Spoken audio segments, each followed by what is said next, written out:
Gold trusted gold buyers మీరు తాకట్టు పెట్టిన బంగారాన్ని విడిపించి ఈ రోజు ఉన్న మార్కెట్ ధరకు కొనబడును.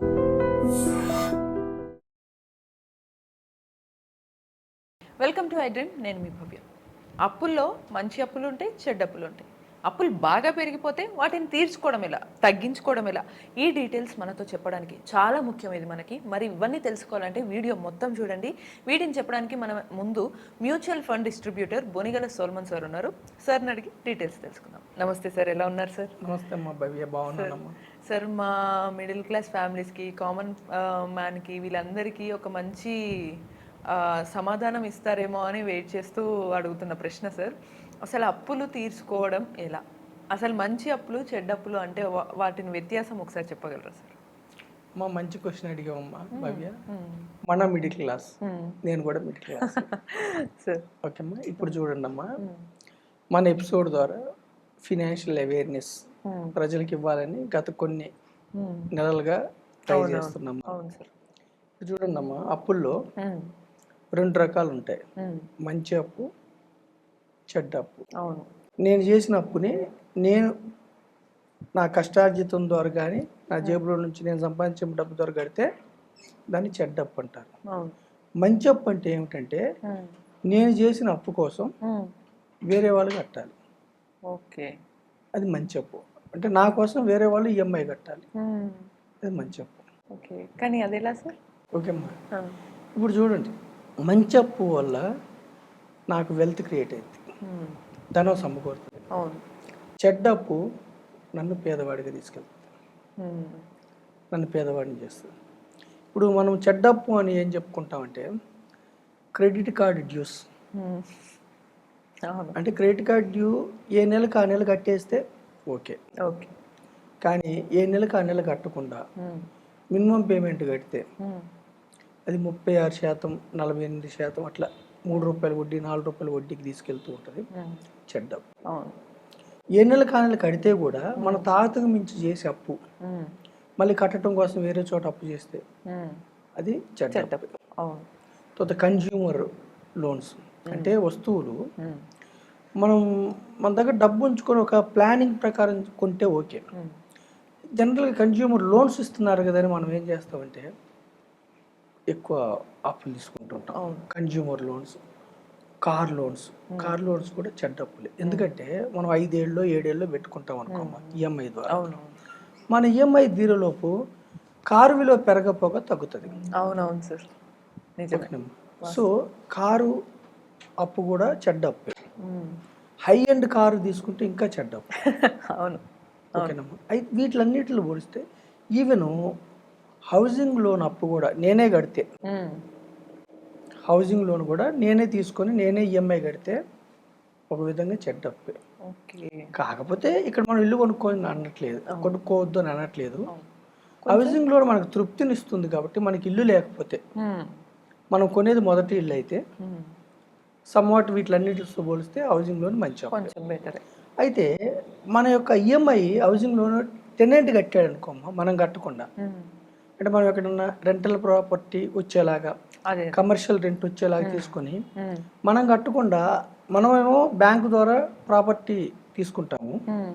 కానీ ఆ ఈఎంఐ టెనెంట్ లేదా అదే అద్దె ఇచ్చే వ్యక్తి కడితే మనం హ్యాపీ కదా. అవునవును. సో అది మంచి అప్పు. ఓకేనమ్మా. అయితే మనం ఏమంటున్నామంటే ఇప్పుడు సపోజ్ టెనెంట్ లేడు, మనమే ఉంటున్నాం, ఫస్ట్ మనమే కొనుక్కున్నాం ఇల్లు, అప్పుడు మనమే కట్టాలి కదా, టెనెంట్ లేడు కదా. అప్పుడు కూడా మంచి అప్పు ఎలా అవుతుందంటే మనం ఫస్టే మనం ఏం అసెట్ బిల్డ్ చేసుకోకుండా ఇల్లు కొనుక్కునే బదులు కొంత అసెట్ బిల్డ్ చేసుకొని ఒక 10%, 12% వచ్చేలాగా ఒక అసెట్ బిల్డ్ చేసుకొని ఒక 1 కోటి రూపాయలు అంటే నెల కొంత దాచుకొని ఒక 1 కోటి రూపాయలు అసెట్ మీరు బిల్డ్ చేసుకుంటే అప్పుడు లోన్ తీసుకుంటే ఈ అసెట్ నుంచి మీకు ఈఎంఐ వెళ్ళిపోవాలి. అంటే ఈ అసెట్ మీకు టెనెంట్, అది మంచి. ఓకే అమ్మా. అయితే ఇప్పుడు చూడండి అమ్మా, అప్పులు చేసే వాళ్ళు కూడా 4 రకాలుగా ఉంటారు. ఫస్ట్ ఏంటి, విషర్స్, తర్వాత వేస్టర్స్, తర్వాత వాంటర్స్, తర్వాత విన్నర్స్. విషర్స్ అంటే ఏంటంటే వాళ్ళు ఎప్పుడు కూడా అప్పులు తీసుకున్నప్పుడు మినిమం పేమెంట్ లేదా ఈఎంఐ మాత్రమే కడతారు, ఇంక ఎక్స్ట్రా కట్టరు. వీళ్ళు ఏం కోరుకుంటారంటే ఇప్పుడు సపోజు ఒక 50,000 లక్ష జీతం ఉందనుకోండి అమ్మ, ఒక 20,000 ఈఎంఐ ఉందనుకోండి, ఆ ఈఎంఐ వరకే కడతారు వాళ్ళు. అవును. వీళ్ళు ఏం ఆలోచిస్తారంటే విషర్స్ ఏం ఆలోచిస్తారంటే ఎప్పుడు పాజిటివ్గా ఆలోచిస్తారు. అంటే నెక్స్ట్ ఇయర్ నాకు జీతం పెరుగుతుంది, నెక్స్ట్ ఇయర్ నాకు ప్రమోషన్ వస్తుంది, ఇప్పుడు 20,000 ఉంది కదా ఈఎంఐ, నేను హాయిగా ముందుకెళ్తాను, నాకు ఇబ్బంది లేదు అనుకుని ఒక ఈఎంఐ మాత్రమే కడతారు, అసలు తీర్చడానికి ప్రయత్నించరు. వీళ్ళకి ఇబ్బంది ఎక్కడ ఎదురైద్దంటే పాజిటివ్గా ఉంటారు, ఇబ్బంది ఎక్కడ ఎదురైద్దంటే ఏమన్నా ఇవి వచ్చినాయి అనుకో పండగలు, వాళ్ళ బడ్జెట్ పండగలు వచ్చినప్పుడు అందరికి బట్టలు కొనాలి కదా, అవును, ఖర్చులు పెరుగుతాయి. లేదంటే ఎప్పుడైనా ట్రావెల్స్కి వెళ్ళాలనుకో అప్పుడు బడ్జెట్ ఆ నెలలో మళ్ళీ బడ్జెట్ పెరిగిపోతుంది. అప్పుడు ఏమైంది, ఈ ఉన్న ఈఎంఐలతో పాటు ఇంకా కొంత అప్పు చేయాల్సి వస్తుంది, అట్లా చిన్నగా అప్పుల్లోకి వెళ్తారు. రెండో రకం వేస్టర్స్, వృధా చేసేవాళ్ళు. వీళ్ళు అనుకో అసలు క్రెడిట్ కార్డు ఉందంటే 1, 2, 3, 4, 5 తీసుకుని తాహతకు మించి బట్ ఒక ప్లానింగ్ లేకుండా ఒకదానితో ఒకటి ఓవర్ డ్యూకి వెళ్తూ ఉంటారు. వీళ్ళు ఇంకా అప్పుల్లోకి వెళ్ళిపోతారు, వృధా చేసేవారు. మూడవది వాంటర్స్ అంటే ఈరోజు కొంటారు, ఇప్పటికిప్పుడే వాళ్ళ కోరిక నెరవేరుతుంది, ఈఎంఐ పెట్టుకో అంటే భవిష్యత్తులో కట్టేది ఇప్పటికిప్పుడే కోరిక నెరవేర్చుకుంటారు. వీళ్ళు ముగ్గురు కూడా కొంతవరకు అప్పుల్లోకి వెళ్తారు. విన్నర్స్ ఎవరంటే ఇప్పుడు నేను చెప్పా కదా, మంచి అప్పు కోసం. అంటే అప్పు తీరే లోపు మంచి అప్పు ఏంటి, రెంటల్ ఇన్కమ్ వచ్చేది, కమర్షియల్ రెంట్ వచ్చేది, లేదంటే బిజినెస్ లోన్స్ కూడా మంచి అప్పు. బిజినెస్ లోన్స్ ఎందుకు మంచి అప్పు అంటే బిజినెస్ లోన్ తీసుకోవడం వల్ల ఆ బిజినెస్ మిమ్మల్ని ధనవంతులుగా చేస్తుంది. మీరు సక్సెస్ఫుల్ బిజినెస్ ఎంటర్ప్రెన్యూర్ అయితే పైగా మీ ఈఎంఐ ఆ బిజినెస్ నుంచి వెళ్ళిపోతుంది. అంటే ఈఎంఐ బిజినెస్ నుంచి వెళ్ళిపోవాలి, over a period of time me business grow అవ్వాలి, అది మంచి అప్పు. సో విన్నర్స్ అంటే ఎవరంటే ఇక్కడ బ్యాంక్స్ నుంచి తీసుకున్న ఈ యొక్క అప్పుని వెల్త్ క్రియేట్ చేసుకోవడం కోసం ఉపయోగించుకునే వాళ్ళు విన్నర్స్. ఓకేనమ్మా. అయితే సరే తెలుసో తెలియకో మొదటి 3 రకాల అప్పుల్లో ఇరుక్కున్నారు. సపోజ్ ఒక 50,000 నెలకు వచ్చే వ్యక్తి ఒక 20-30,000 4-5 లోన్లు వెళ్ళిపోతుంది, లేదంటే 1,00,000 రూపాయలు వచ్చే వ్యక్తి ఒక 50-60,000 ఈఎంఐల రూపాయన క్రెడిట్ కార్డులకి వెళ్తున్నాయి. మరి వాళ్ళు ఎలా అప్పులు తెచ్చుకోవటం? ఇప్పుడు ఏం చేయాలంటే ఎవరైనా సరే ఎక్కువ అప్పులు అయిన వ్యక్తులు ఫస్ట్ ఏం చేయాలంటే వాళ్ళ అప్పులన్నిటిని జాగ్రత్తగా పేపర్ మీద పెట్టాలి, కంపల్సరీగా ప్లానింగ్ చేసుకోవాలి. ఫస్ట్ కాలం ఎంత అప్పు, ఏ లోను ఎంత అప్పు, ఏ క్రెడిట్ కార్డు ఎంత అప్పు. సెకండ్ కాలం ఎంత ఈఎంఐ లేదా మినిమం ఎంత. ఫస్ట్ కాలం ఎంత అప్పు, సెకండ్ కాలంలో ఎంత ఈఎంఐ లేదా మినిమం పేమెంట్, థర్డ్ కాలంలో ఎన్ని నెలలు కట్టాలి. 1, 2, 3, 4 ఒక 4 అప్పులు ఉన్నాయమ్మా ఉదాహరణకి. ఫస్ట్ ఏం చేయాలంటే రాసుకున్న తర్వాత తక్కువ మనసులో తీర్చే అప్పు ఏది ఉంది అది ఫస్ట్ రాయాలి, తక్కువ నెలలో. తర్వాత నెక్స్ట్ ఎన్ని నెలలు, థర్డ్, అట్లా 1, 2, 3, 4 తొందరగా ఏ అప్పు క్లోజ్ అయితే అది ఫస్ట్ రాయాలి. సెకండ్ మనం ఏం చేయాలంటే ఈ నెల నుంచే స్టార్ట్ అనుకోండి అప్పులు తెచ్చడం. ఫస్ట్ అన్నిటికీ మినిమం పేమెంట్, క్రెడిట్ కార్డులు అయితే మినిమం పేమెంట్, ఈఎంఐలు మంత్లీ ఈఎంఐ అయితే మంత్లీ ఈఎంఐలు 4టికి వరుసగా కట్టుకుంటూ రావాలి. థర్డ్ ఎన్ని నెలలు అని అనుకున్నాం కదా. అయితే అప్పులు తీర్చాలని సీరియస్గా అప్పుల ఊబిలో మీరు కూరుకొని పోయి ఉంటే కంపల్సరిగా 50,000 వచ్చేవాళ్ళు అయితే ఒక 10,000 అడిషనల్ ఇన్కమ్ వచ్చేలాగా మీరు ప్లాన్ చేసుకోవాలి.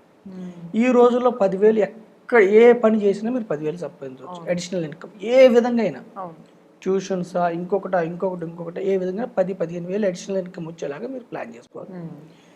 ప్రతి నెల మీరు మినిమం అమౌంట్ ఏంటి ఈఎంఐలు కట్టి అడిషనల్ అమౌంట్ని ఫస్ట్ అప్పుకి కట్టాలి. మీరు అడిషనల్గా మంత్లీ 10,000 15,000 మీరు సంపాదిస్తున్నారు కదమ్మా మొదట. అలా ఒక 6 నెలల్లో 1 year 15 months 18 months అయితే మొదట అప్పు తీరిపోవాలి. తీరిపోయిన తర్వాత మీకు మీరే కంగ్రాచులేషన్స్ ఫస్ట్ అప్పు కంప్లీటెడ్.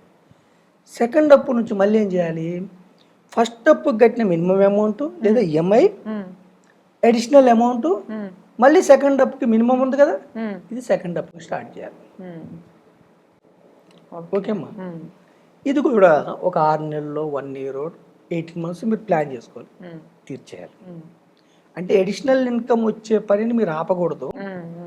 ఫస్ట్ అప్పు తీర్చిన తర్వాత ఫస్ట్ అప్పు కట్టే మినిమం అమౌంట్, లేదంటే ఈఎంఐ, ఫస్ట్ అప్పు కట్టిన ఎక్స్ట్రా అమౌంట్, మళ్ళీ సెకండ్ అప్పు కడుతున్న ఈఎంఐ లేదా మినిమం అమౌంట్, మళ్ళీ సెకండ్ కట్.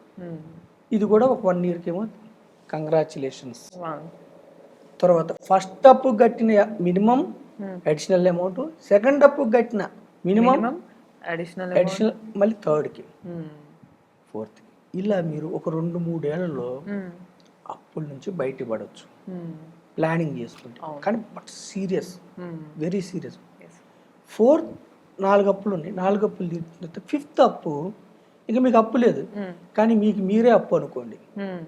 మీ అకౌంట్లో ఈ 4 కడుతున్న అమౌంట్ని మీ అకౌంట్లో పెట్టండి. పెట్టిన తర్వాత ఒక ఎమర్జెన్సీ ఫండ్ లాగా క్రియేట్ చేసుకొని స్టార్ట్ ఇన్వెస్టింగ్.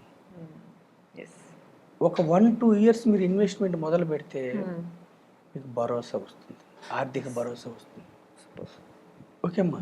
సో మన ప్రజలు ఏం చేయాలంటే, మీ చేతిలో నుంచి డబ్బుని బయటకు తీసుకెళ్తే, మీ జేబులోంచి డబ్బుని బయటకు తీసుకెళ్తే అది చెడ్డ అప్పు. మీరు చేసిన అప్పు కోసం వేరే వాళ్ళు పేమెంట్ చేస్తే అది మంచి అప్పు. కొన్ని ఎలా ఉంటాయి అంటే రియల్ ఎస్టేట్ అప్పులు కానీ, లేదంటే అసెట్ బిల్డ్ అయ్యే ఇన్వెస్ట్మెంట్ అప్పులు కానీ ఎలా ఉంటాయంటే, మీరు అప్పు చేస్తే కూడా మీరు ఈఎంఐ తీరే లోపు మీరు ఇన్వెస్ట్ చేసిన దగ్గర మీరు ఈఎంఐ ద్వారా ఒక 5 లక్షలు కట్టారనుకోండి, మీ అసెట్ రియల్ ఎస్టేట్ కావచ్చు, రెంటల్ కావచ్చు, ఇంకోటి కమర్షియల్ కావచ్చు, ఇంకోటి కావచ్చు, ఈక్విటీస్ కావచ్చు, వాట్ ఎవర్, ఇది 10 లక్షలు అయింది అనుకో, మీరు కట్టిన అమౌంట్ కంటే ఇది ఎక్కువ బిల్డ్ చేసింది కాబట్టి ఇది మంచి అప్పు అవుద్ది.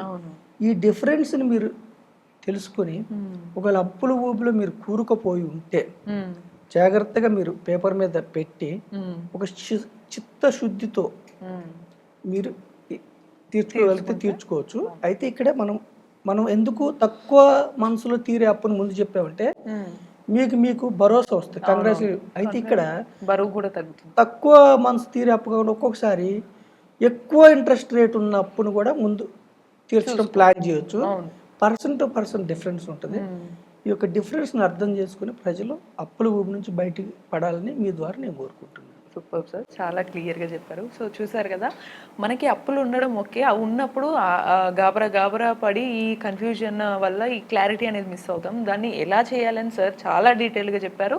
ఇలానే మరిన్ని ఇన్ఫర్మేటివ్ టాపిక్స్ కోసం కీప్ వాచింగ్ ఇట్.